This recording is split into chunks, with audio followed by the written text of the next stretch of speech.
tragedy is reverberated in every community across this country. The nature of this discussion has gotten so volatile. We understand that there's strong emotions, but I don't think any of us ever expected it to flare up in this kind of carnage.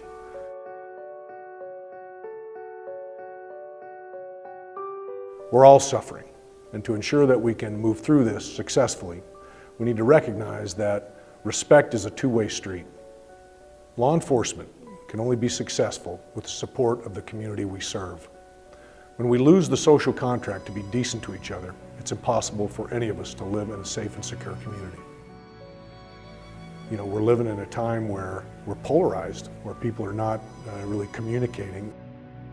How do you move forward in a community when one side or the other is unwilling to communicate? It's gone too far. What we have to have is people willing to look at us as individuals and not as a blue or brown uniform.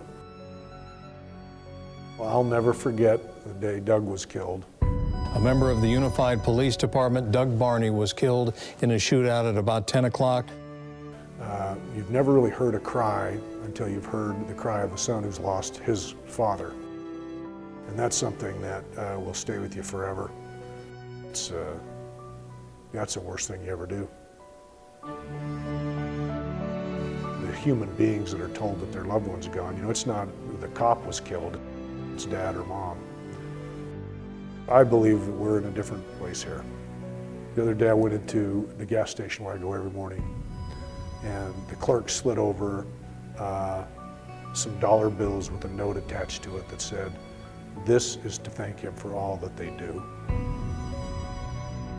There aren't a lot of communities where, anonymously, people just buy your drink for you. It happens here all the time. It's a great community. Behind the uniform, there are human beings.